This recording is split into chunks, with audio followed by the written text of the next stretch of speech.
Enregistre. Donc aujourd'hui, c'est Halakha plus Gemara. Donc on va commencer par la Halakha. Je partage mon écran. C'est bon, vous voyez là? Ouais. C'est bon, super.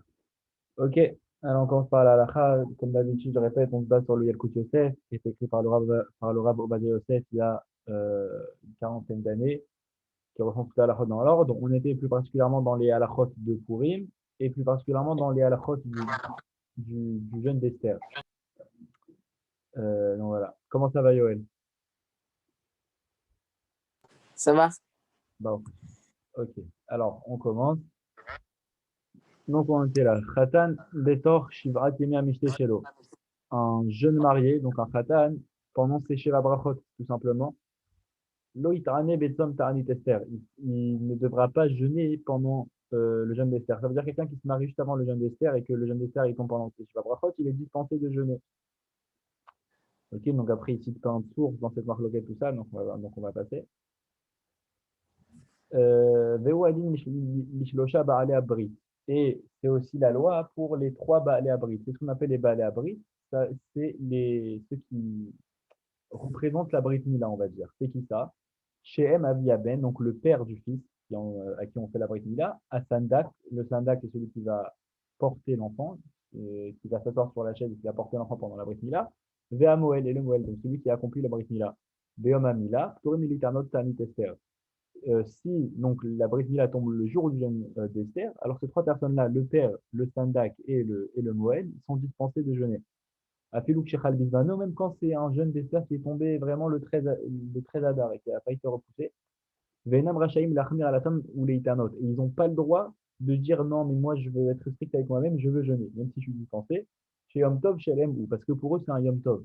Le jour de la Brit Mila, pour le père, le Sandak et le Moël, c'est un Yom Tov. C'est pour ça qu'ils n'ont pas le droit de jeûner même s'ils veulent. Ok, est-ce que ça va jusque-là?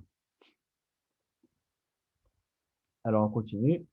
Yeshomrim she'im en asara mit'anim bevet hakneset. Il y en a qui disent s'il n'y a pas 10 personnes qui jeûnent dans la synagogue, donc il n'y a pas un minyan qui jeûne, Betzom ta'anit Esther, au jour donc, du jeûne d'Esther, en le otzi sefer Torah likrot de parashat Vayachel. Il ne faudra pas sortir le sefer Torah pour lire la parashat de Vayachel. Vu qu'on sait très bien que les jours de jeûne public, on sort un sefer Torah, que ce soit le matin ou l'après-midi, et dedans on lit la parashat de Vayachel Moshe.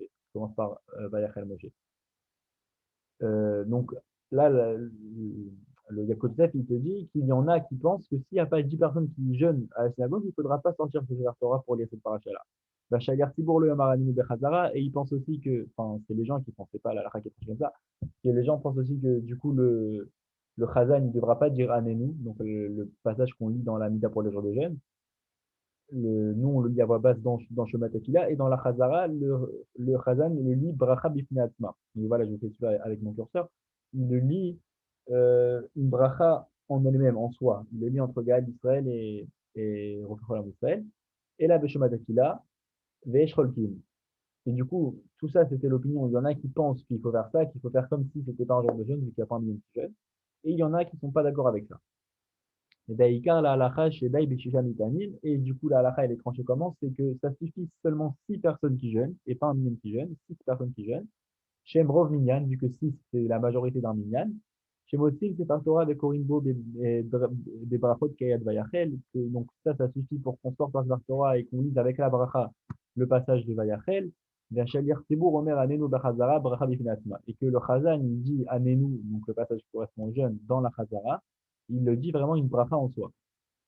Ah, Imen Rov Minyan, j'ai mis de Beta Knesset, Betom Tani Tester. Maintenant, si même, il n'y a même pas la majorité d'un Minyan, donc il n'y a même pas 6 personnes dans la synagogue qui jeûnent pendant le jour du jeûne d'Esther, elle est aussi c'est par Torah Likrot Parashat Vayachel Bemincha.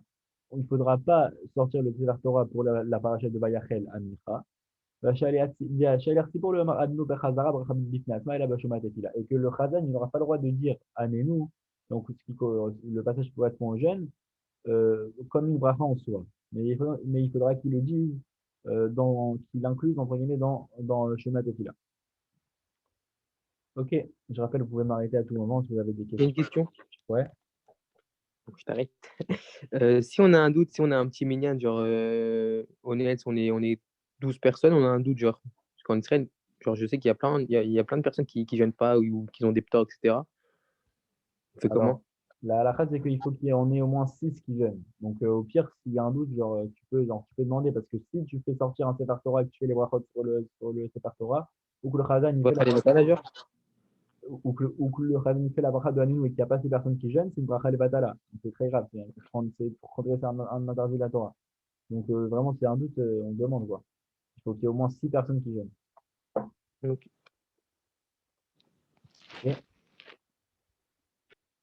Ok, ok, alors on continue. Chez Korim, Batora, Benicha, Betarnit Esther, quand on lit à la Torah à Mincha, donc pendant le jeûne d'Esther, En le Haalot, la Torah et la Michétsam. Il faudra faire monter à la Torah que celui qui jeûne.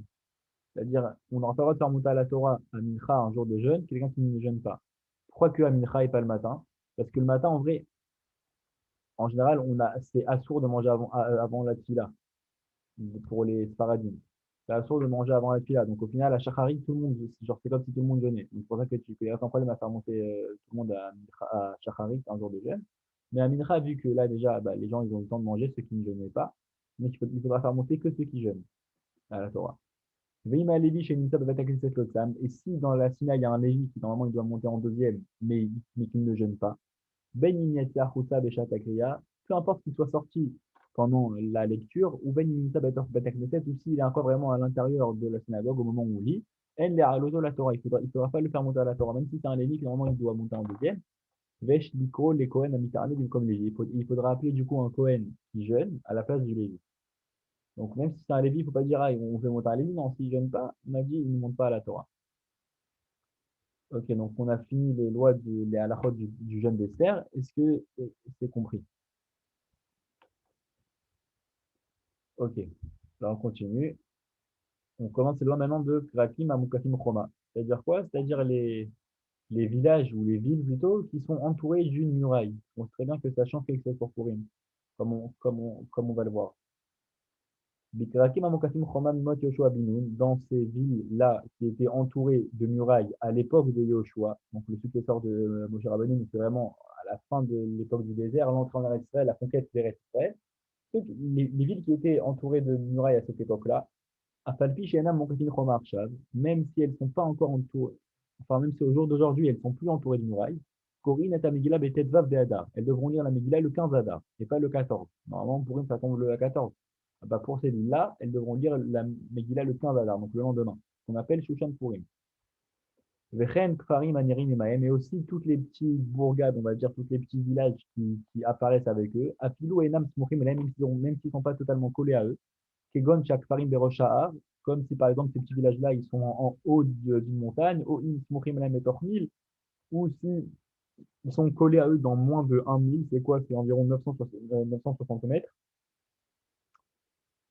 Alors, même ces petits villages-là, même s'ils font pas partie de la grande ville qui était entourée de murailles à l'époque, alors eux aussi, ils devront faire le 15, vu qu'ils sont entre guillemets rattachés à ces villes-là. Ah, Falpi, Shenam, Mirim, même si tu les vois pas ensemble, Kegon, Chakfarim, Bayemek, comme si par exemple, genre la ville entourée de murailles, elle est sur une montagne et le petit village, il est dans la vallée. Mais ils sont à moins de 960 mètres, bah, c'est considéré comme s'ils étaient ensemble. Korim et Tedbab, du coup, ils devront lire aussi le 15.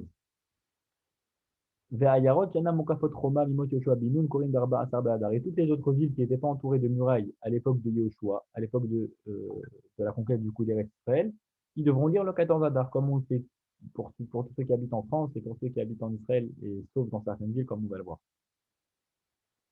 Chut Mishushan Abira, c'est Korim et Tedbab. Maintenant, il te dit il y a une exception, c'est la ville de Shushan, là où s'est passé le miracle de Purim. Donc, aujourd'hui, ça se trouve en Iran. Je pense que je ne sais pas s'il y a encore des juifs là-bas. Que eux, même si à l'époque de Yoshua, ils n'avaient pas de muraille, à Falpi, chez l'Oïta, Moukepet Roman, Nimot Yoshua Binun, que même si à l'époque de Yoshua, ils n'étaient pas entourés de murailles, il ben Asaba Anes, vu que le miracle, il s'est passé là-bas, s'est passé à Shushan, pour ceux qui ont déjà lu l'histoire de la Megillah, ça s'est passé là-bas à Shushan Adjara, alors eux aussi devront lire le 15, et non le 14. Datam, Shelalou, Adavar, Yoshua Binun, et la raison pour laquelle on a fait dépendre ça de Yoshua, euh, c'est parce que c'est le premier en fait qui a combattu Amalek. Et comme on sait que Haman, c'est le nom de Amalek, et toute l'histoire de Purim, c'est aussi l'histoire du combat contre Amalek, vu que le premier qui a combattu Amalek, c'est Yoshua, on le lit dans la paracha on l'a lu la paracha il y a 2 semaines de Béchalach, alors, Veu Acharoti, la poêle l'Icar et qui boucha chez l'Eretzel, et que c'est lui qui a commencé la conquête, qui a en fait la majorité de la conquête de la terre d'Israël, alors on a fixé selon son époque à lui. C'est pour savoir quelle ville va lire le 15, quelle ville va lire le 14. Pardon. Ok. Je pense c'est où ils sont enterrés, Mordechai et Esther, si je me trompe pas, non? Alors, je ne sais pas s'ils sont entourés à Shushan même, ils sont enterrés en Iran, enfin, l'Iran d'aujourd'hui, je ne sais pas s'ils sont enterrés à Shushan même ou à côté. Mais ouais, c'est très OK. possible qu'ils soient enterrés là-bas.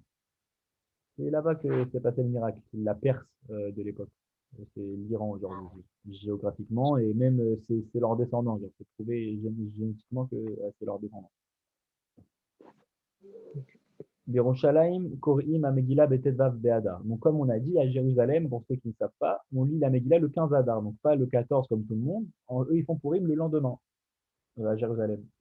Au Il, Vei, Ir, Amokefet, Roman, et moi, Yoshua bin Nun, vu qu'elle était entourée de murailles à l'époque de Yoshua bin Nun. Et le minag, il est évident qu'il faut lire dans toute la nouvelle Jérusalem le 15. Pourquoi? Parce qu'à l'époque, Jérusalem, c'était que ce qui était dans les murailles de la vieille ville. C'est 5 fois plus petit, voire encore plus petit que, que toute la Jérusalem d'aujourd'hui. Parce qu'il y a beaucoup de. Baruch Hashem, Jérusalem s'est élargi. Il y a beaucoup de quartiers qui ont été créés. La majorité des quartiers de Jérusalem, ils sont en dehors de la muraille. Donc, dans toute la nouvelle Jérusalem, donc, qui est beaucoup plus grande que la muraille, même dans les quartiers qui sont éloignés de la muraille, on devrait dire le 15, donc le lendemain. Tant qu'il y a une suite entre guillemets d'immeubles qui la relient entre elle et entre l'ancienne Jérusalem. Vélo Efsek chez Mama, sans qu'il n'y ait pas une séparation de 70 amas. 70 amas, c'est 35 mètres à peu près. Et là, en fait, il te donne après une liste de tous les quartiers de Jérusalem pour ceux que ça intéresse. En gros, c'est tout Jérusalem, sauf quelque chose qu'on va dire dans la Chakishi, sauf un quartier. Et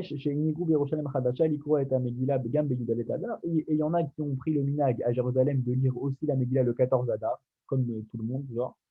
Mais ce n'est pas l'avis de tous les grands de la génération. Et plus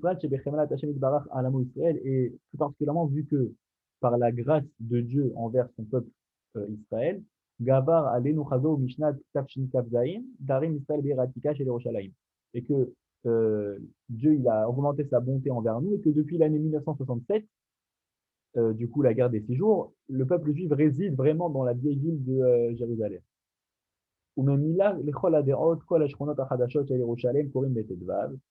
Et de tous les avis, toutes les nouvelles, tous les nouveaux quartiers de Jérusalem, ils lisent le 15, comme on a dit. Et c'est ça le minag simple. La Kabbalah va marasser et Mamouda, et que, en gros, il te dit en gros de là que c'est important de respecter le minag. En gros, il te dit l'importance de respecter un minag. Après, voilà, il te cite une expression de la Gemara. Bref, en gros, l'importance de respecter ce minag-là. Est-ce que ça va jusque-là? Ok, alors on continue. Toshve Shchonat Ramot Birushalayim. Donc je vous ai dit qu'il y avait une exception à Jérusalem. Les résidents du quartier de Ramoth à Jérusalem, ceux qui connaissent, c'est un quartier nord de Jérusalem. Ils devront lire la Megillah, eux, pas le 15 comme tout le reste de Jérusalem, mais le 14 Adar. Pourquoi? Comme les habitants de toutes les autres villes. Il faudra aussi qu'ils fassent les Mishloach Manot le 14, mais aussi le Mishté et Matanot Levionim. Vu qu'il y a un espace entre Ramoth et le reste des quartiers de Jérusalem, il y a un espace plus grand que 1 000, ce qu'on avait dit 960 mètres. Et là, un petit peu plus éloigné, il y a une petite autoroute qui mène à Ramoth.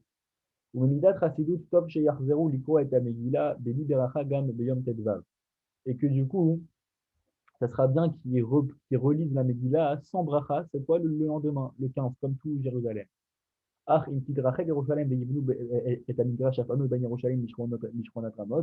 il te dit si Jérusalem vient à s'élargir et qu'ils vont construire cet espace-là qu'il y a entre Jérusalem et le quartier de Ramoth, Azikriou à Megillah Betezvav. Alors il faudra qu'ils lisent là-bas aussi le 15 comme tout le reste de Jérusalem. Mais la vérité aujourd'hui, je ne sais pas s'ils font le 14 ou le 15. Vu que ça a été écrit, si je dis pas de bêtises, ça a été écrit il y a une quarantaine d'années, c'est très possible que cet espace-là, il ait déjà été construit, que Jérusalem était vraiment relié à Ramoth et que du coup, ils disent le 15 comme tout Jérusalem. Ben Aïr Shechiou Kriyato Beyom Nidalet, un habitant d'une ville normale, du coup, qu'il a l'obligation de lire le 14, donc comme tout le monde, le 14 Adar, Venenas Velo Karabi Udalet, et qu'il a eu un empêchement honnête, ce qu'on appelle, c'est pas de sa volonté, quoi, et qu'il n'a pas pu lire le 14, Kore Betetva Belo Beracha. Il faudra qu'il lise le 15, donc le lendemain, mais sans bracha.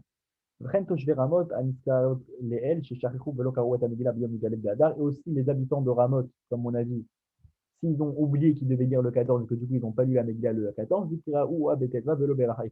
faudra qu'il la lise le 15 sans bracha. Est-ce que ça va? Ouais. Ça va, super. Alors on continue. Bemoshavot ve'ayarot hadashot korim d'arba asar bilvad. Dans toutes les nouvelles villes et les nouveaux, comment on dit moshav en français, c'est pas les petits villages, on va dire, où il faudra lire le 14. Pourquoi? Parce que tout simplement, c'est sûr que s'ils n'existaient pas à l'époque de Yoshua, bah, c'est sûr qu'ils n'étaient pas entourés de murailles. Donc, dans toutes ces nouvelles villes-là, il faudra lire le 14 Adar, comme la majorité des gens le font. Toshav Yerushalayim Shavar Vekaret Amigila Beyudalet Be'adar. Maintenant, si un habitant de Jérusalem, que lui, normalement, il doit aller lire le 15, il a lu le 14 Adar, Yoté Bedi Abad, il est quitte a posteriori. C'est-à-dire que c'est pas légal, mais maintenant qu'il a fait, bon, il est quitte. Veim Nodarlo Adavar Betedvav, et s'il s'en rend compte le 15, Yachzor Beka Betedvav, il faudra qu'il la relise le 15. Est-ce que ça va? Alors, on va continuer encore un petit peu, on va faire un petit peu de temps. Euh, on était là. Ok. Toshav Yerushalayim Anissa Beyom Yudalet Be'adar Be'echad Me'aria Perazot. Maintenant, si un habitant de Jérusalem, il se trouve le 14 Adar dans une des villes normales, le 14, comme au Tel Aviv, comme s'il est à Tel Aviv, par exemple, quelqu'un qui habite à Jérusalem, et puis le 14 Adar, le jour où ça tombe pour Purim en temps normal, sauf pour Jérusalem, lui, il est à Tel Aviv. Vayasham Bizman Amoud Hashachar Shalom Yudalet, et que du coup, il était là-bas au moment où l'aube est arrivée, donc l'aube du matin du 14, Yeshlo Linhov, Kol Dine Purim, et Tel Aviv, et Yom Yudalet. Il faudra qu'il fasse toutes les mitzvot de Purim à Tel Aviv le 14. Alors que de base, c'est un habitant de Jérusalem, mais vu qu'il était à Tel Aviv le matin du 14, il faudra qu'il fasse toutes les mitzvot de Purim le 14, comme tout le monde, comme les habitants de Tel Aviv. Avec Gvar, mais Erev Yudalet Adar, c'est Liko à Megillah, et que même déjà le 14 au soir, donc la veille, il faudra lire la Megillah. C'est-à-dire s'il est le soir au 14, il n'y a pas encore eu l'aube du 14 en vrai. Mais s'il sait qu'il va rester qu'au moment où à l'aube du lendemain matin, il sera encore à Tel Aviv, il faudra donc qu'il lise la Megillah le 14 au soir. Donc faire toutes les mesures de Purim comme en temps normal. Même s'il compte retourner à Jérusalem le 14, mais après l'aube. Tant qu'au moment de l'aube, il est à cet endroit-là, il faut qu'il fasse comme l'endroit. Mais chez l'Amdou Bagamara, des Parouz Ben Yomon, qui a Parouz, il te cite ça, d'où ça nous vient cette halakha de la Gemara. Pour chez Arzor, les héros de Yerushalem, Necheleko Apostil, Nechouyav, Lekayem Shuva Mitzvot, Biyuracha Olo. Et que quand il va retourner à sa ville, Jérusalem, et que du coup maintenant, ça va être le tour de Jérusalem de fêter Purim, alors il y a une marloquette. Il y a une discussion entre les décisionnaires. Est-ce qu'il est obligé de refaire toutes les mitzvot de Purim avec la bracha ou non? Ou le Maaseh Yeshilo Lashuv Velachog et Apurim Kechol Dinea. Et la halakha, elle a été tranchée qu'il faudra qu'il refasse Purim selon toutes ces halakhot. C'est-à-dire que quelqu'un qui est à Tel Aviv le 14 Adar et que le 15 Adar il est à Jérusalem, il faudra qu'il fasse Purim deux fois. C'est-à-dire qu'il faudra qu'il lise en tout quatre fois la Megillah, vu que c'est deux fois, une fois le soir, une fois le matin, donc en tout il fait deux fois, donc c'est quatre fois. Il faudra qu'il fasse deux fois les Mishté, donc deux jours de suite. Il faudra qu'il fasse Mishloach Manot le 14 et le 15, matin tu l'as gagné le 14 et le 15. La vérité, moi, c'est ce que je fais tous les ans parce que je kiffe Purim.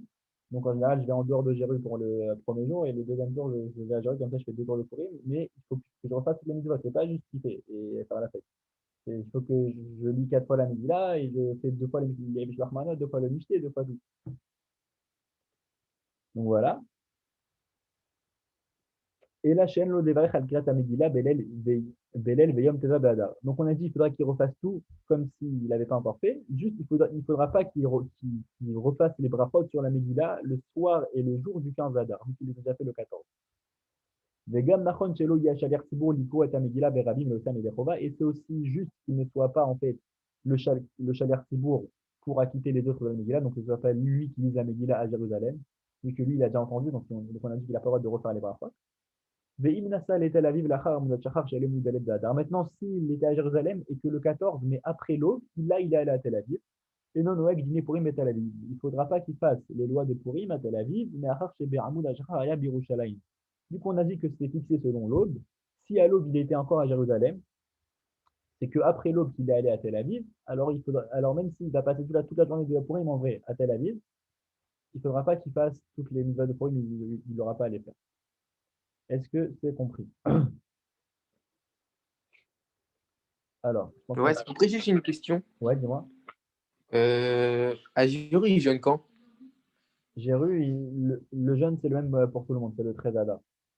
Donc après, le soir, il mange normal. Comme s'il n'y a rien. Ouais, c'est un jour normal pour eux, 14 Adar. Ok. Ils font pas Tachanout quand même tout ça, genre, mais ouais. Et cette année, c'est Ah, ils font particulier. pas Tachanou le lendemain? Non, personne ne fait Tachanout ni le 14 ni le 15, peu importe où tu es.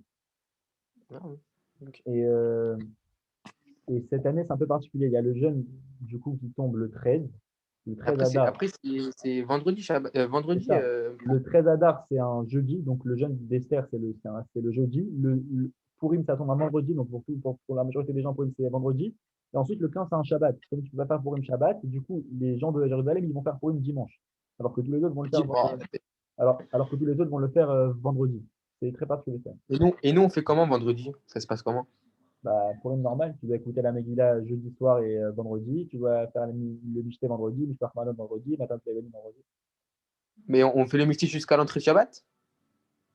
En général, ce serait mieux de le faire un peu plus tôt, comme ça arrive en ayant faim un Shabbat. Quoi. Ce serait mieux, ceux qui ont l'habitude de le faire juste avant la Shkia, ce serait mieux qu'ils le fassent à midi, quoi, tu vois. Comme Finir ça, bourré après ça va un peu avant tendre. Shabbat, c'est pas top, hein. Quoi? Finir bourré avant Shabbat, c'est pas top. Ouais, bah, ouais. Du coup, ouais, pour ceux qui font 2 Purim, plus Shabbat, ils vont être bourrés 3 jours. Ok. Alors, on s'arrête là pour la halakha. On passe à la Gemara. Donc, on était Daf Bet Amoud Bet, donc la deuxième page verso de la Gemara. Et donc, on est arrivé aux 2 points. Donc, jusque-là, on avait traité toutes les marloquettes, comment arranger les habits, les différents habits, tout ça, à partir de quand ça commence, lors du schéma du soir. Bref, on était plusieurs trucs. Et on avait une objection la semaine dernière. Je vais vous réouvrir ça. Euh, Rabbi Meir qui nous avait dit que l'heure à laquelle on commence à lire le schéma, donc c'est apparu dans notre braïta, l'heure à laquelle on commence à lire le schéma, c'est l'heure à laquelle les Kohanim se trempent dans le mikvé avant de redevenir purs et de pouvoir remanger de leur prélèvement. C'était cet avis-là de Rabbi Meir, l'heure où les Kohanim se trempent. Ok. Et Rabbi Yehuda, la semaine dernière, nous avait fait une remarque sur l'avis de Rabbi Meir et avait dit, mais attends, l'heure où les Kohanim se trempent, c'est très tôt, vu qu'ils peuvent se tremper même la journée. Donc pour toi, ça veut dire que tu peux faire le schéma, la mitzvah, le schéma du soir, même la journée. Ça, c'est l'objection de Rabbi Yehuda sur Rabbi Meir. Et on était resté comme ça. La Gemara nous avait laissé comme ça. Et là, elle va y revenir à cette objection. Donc on était là, on commence aux 2 points. Amar Mar. Donc le maître a dit, donc en gros, elle revient. Amarle Rabbi Yehuda. Donc Rabbi Yehuda a dit à Rabbi Meir, Valo Kohanim Be'odium Tovlim, que les Kohanim peuvent se tremper quand il fait encore jour. Donc c'est quoi ça, que tu me dis? Shapir Kamarele Rabbi Yehuda les Rabbi Meir. Vers Rabbi Meir, donc en gros, c'est comme ça que donc, la Gemara, elle dit c'est une bonne question que Rabbi Yehuda il pose à Rabbi Meir. Shapir Kamarele Rabbi Yehuda les Rabbi Meir. C'est une bonne question, la question de Rabbi Yehuda. Vu que ça voudrait dire qu'on pourrait lire que selon Rabbi Meir, on pourrait faire la mise du schéma du soir même quand il fait encore jour. Donc, c'est quoi la réponse? Ve Rabbi Meir achika amarle. Et Rabbi Meir, c'est comme ça qu'il aurait pu répondre. Mi savar da'ana aben hashmashot didar ka'amina. Ana aben hashmashot de Rabbi Yosef. Alors, il faut savoir déjà, c'est quoi Ben Hashmashot? Ben Hashmashot, c'est une période de temps qui est quand on ne sait pas si c'est le jour ou si c'est la nuit, pendant cette période de temps. Et il y a une discussion dans la Halakha et dans la Gemara, c'est quoi cette période de temps? Elle est de quand à quand? Le Rabbi Houda, lui, pense que cette période de temps, elle est du coucher du soleil à, à la sortie des étoiles. C'est environ 20 minutes. Donc, c'est une réelle période de temps. On ne sait pas si c'est le jour ou si c'est la nuit. Donc, c'est pour ça que euh, vu que les Kohanim doivent se tremper avant Ben Hashmashot, pour Rabbi Yehuda, ça fait très tôt. Ça fait plus de 20 minutes avant la sortie des étoiles. C'est pour ça qu'il fait cette objection. Rabbi Meir, il lui dit, OK, toi, tu penses comme ça. Mais moi, je ne pense pas comme ça. Anna Aben Hashmashot, des Rabbi Yossi Amina. Moi, je suis l'avis de Rabbi Yossi selon c'est quoi l'heure de Ben Hashmashot. Des Amar Rabbi Yossi, parce que Rabbi Yossi, il a dit, c'est quoi son avis? Ben Hashmashot Kerefaim. Ze Nichnas Bedeyotse. Veyefchar la Modalav. Que l'avis de Rabbi Yossi, c'est que Ben Hashmashot, c'est Kerefaim, c'est-à-dire que tu ne peux même pas l'attraper à ce moment-là. C'est une seconde. C'est une seconde que le jour s'en va et la nuit rentre. Et que Veyefchar la Modalav, et que tu ne peux même pas le mesurer ce temps-là. Tellement que c'est vraiment, ça se passe en un instant. Et que du coup, si Rabbi Meir il est d'accord avec l'avis de Rabbi Yossi, donc c'est bon. Parce que si le Kohanim se trompe avant ça, il se trompe avant Ben Hashmashot, donc d'après Rabbi Meir, une seconde plus tard, ça y est, c'est la nuit. Donc c'est pour ça que Rabbi Meir a pu nous dire que oui, tu peux faire le Shema à partir de l'heure où le Kohanim se trompe. Parce que le temps qu'il se trompe et qu'il sorte du mikvé, déjà c'est la nuit, tu peux faire Shema. Mais selon Rabbi Yehuda, c'est pour ça, la question de Rabbi Yehuda, c'était que pour lui, c'est beaucoup plus tôt Ben Hashmashot. Et que c'est pour ça qu'il ne comprenait pas comment tu peux faire Shema le jour. Donc, est-ce que cette histoire-là entre Rabbi Meir et Rabbi Yehuda, elle est comprise? Ouais. Ok. Donc, on tourne la page. On est Daf Gimel Amoud Aleph, page 3a. Ok. Kasha de Rabbi Meir et Rabbi Meir. La Gemara, elle te dit il y a une contradiction entre Rabbi Meir et lui-même. C'est quoi cette contradiction-là? Je vous l'ai mis en couleur ici. C'est que dans notre troisième braïta qu'on avait étudié, dans toutes ces discussions-là, Rabbi Meir, il te dit que donc tu peux commencer à faire la mitzvah du schéma du soir à l'heure où les Kohanim ils rentrent, à l'heure où les Kohanim ils se trempent. C'est les deux avis de Rabbi Meir, je vous les ai mis en bleu. À l'heure où les Kohanim ils se trempent, ok. Mais dans notre deuxième raïta, il nous avait dit quelque chose de différent, que c'est l'heure où les gens ils rentrent manger le Shabbat. On avait expliqué que l'heure où les gens ils rentrent manger le Shabbat, c'était très tôt. Vu qu'on fait Shabbat, on fait rentrer Shabbat avant le coucher du soleil, donc tout est déjà prêt parce que tu cuisines pas à Shabbat, et que du coup ils mangeaient tôt le soir de Shabbat. Que du coup, l'heure où les gens ils rentrent manger le Shabbat, c'est beaucoup plus tôt que l'heure où les Kohanim se trompent. Donc la Gemara, elle pose une question. Kashia de Rabbi Meir ad Rabbi Meir, il y a une discussion entre Rabbi Meir et lui-même. Il y a quelque chose qui ne colle pas entre les deux paroles de Rabbi Meir, les deux paroles en bleu que je vous ai mis. Et la Gemara, elle va donner quoi comme réponse? Tere Tanae aliba de Rabbi Meir. Que ces deux Tanaïm, les Tanaïm, c'est ceux qui parlent dans la Mishnah, quoi, en fait. Il te dit que c'est deux Tanaïm différents qui ont entendu l'avis de Rabbi Meir et chacun l'a rapporté de façon différente. C'est-à-dire chacun a compris quelque chose de différent de la parole de Rabbi Meir. C'est-à-dire que Rabbi Meir, il a dit une chose et que deux Tanaïm l'ont entendu et que chacun a compris ce que Rabbi Meir avait dit d'une façon différente. Que du coup, c'est pour ça qu'il y a deux avis au nom de Rabbi Meir qui ne sont pas les mêmes. Après, savoir lequel c'est vraiment ce que Rabbi Meir il a dit, ça, on ne peut pas savoir. Et que du coup, ça explique pourquoi il y a une discussion entre deux avis de Rabbi Meir. Ok. Maintenant, la Gemara, elle te repose une autre question. La même question, mais cette fois sur Rabbi Eliezer. Kashia de Rabbi Eliezer ad Rabbi Eliezer. Il y a une discussion entre Rabbi Eliezer, il y a une contradiction entre Rabbi Eliezer et lui-même. C'est quoi cette discussion-là? Ici, je vous l'ai mis en vert. C'est qu'un côté, Rabbi Eliezer, dans notre Mishnah, il nous avait dit, c'est l'heure que l'heure à laquelle tu peux commencer à faire le Shema, c'est l'heure où les Kohanim ils rentrent manger. Ok. Et que dans la troisième raïda, il nous avait dit que c'était l'entrée du Shabbat. L'entrée du Shabbat, on a dit c'est avant le coucher du soleil, c'est beaucoup plus tôt que l'heure où les Kohanim rentrent manger. On avait dit que l'heure où les Kohanim rentrent manger, c'est la sortie des étoiles. Ici, l'entrée du Shabbat, c'est avant même le coucher du soleil. Donc, on voit deux avis différents de Rabbi Eliezer. Rabbi Eliezer, il se contredit lui-même.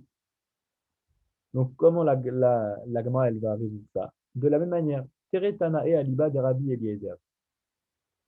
Que c'est deux Tanaïm différents qui ont interprété les paroles de Rabbi Eliezer. Rabbi Eliezer, il a dit une chose, et deux Tanaïm, ils ont entendu son enseignement et ils ont retranscrit ce que chacun avait compris.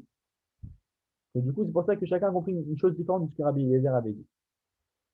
Et si tu veux, tu peux dire une autre façon d'arranger les deux avis de Rabbi Eliezer, Recha Lab Rabbi Eliezer. Que là, en fait,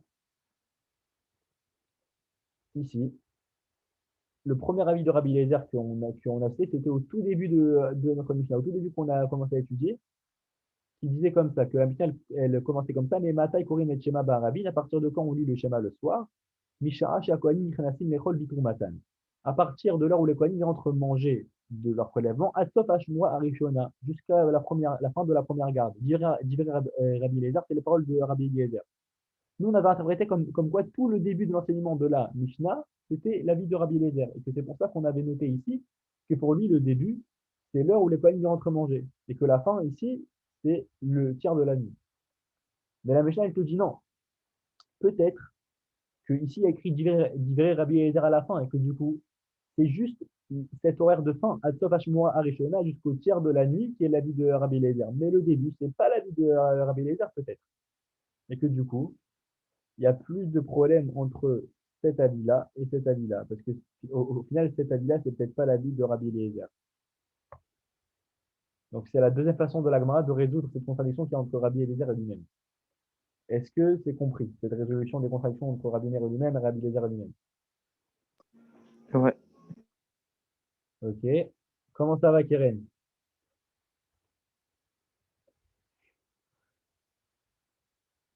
Comment ça va, Keren?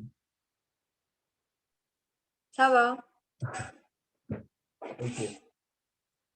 Alors, on a fini les deux points. Ok, donc on passe encore à une autre partie de la Mishnah. Donc, je rappelle la Gemara, c'est l'explication de la Mishnah. Donc, on avait la Mishnah du début, quoi, qu'on avait étudié au tout premier cours. Et là, la Gemara, en fait, ce qu'on fait, c'est qu'on explique chaque partie de la Mishnah. Là, on avait expliqué jusqu'à maintenant l'heure du début du schéma. Donc, on avait débattu sur l'heure du début du schéma. Et là, on passe à la suite de la Mishnah qui nous disait Asot Ashmua, jusqu'à la première garde. Maintenant, la Gemara elle va débattre sur ça veut dire quoi jusqu'à la première garde. Donc, on va commencer à débattre de la fin de l'heure du schéma du soir. Ok, Asot Ashmua. La Gemara, elle demande Maïka Savar Rabbi Eliezer. Qu'est-ce que Rabbi Eliezer il apporte vu que c'est Rabbi Eliezer qui a dit ça, comme on vient de voir, que c'est jusqu'à la fin de la première garde. La Gemara elle demande qu'est-ce que Rabbi Eliezer il a voulu dire jusqu'à la fin de la première garde. Ika Savar Shalosh Mishmarot Avelaila Lima Adamashao Ika Savar Arba Mishmarot Avelaila Lima Ad Shalosh. Je vais vous faire un petit récap pour que vous compreniez. Il y a une discussion. Il y a plusieurs avis. Il y a deux avis. Il y en a qui disent que la nuit, elle est divisée en quatre gardes.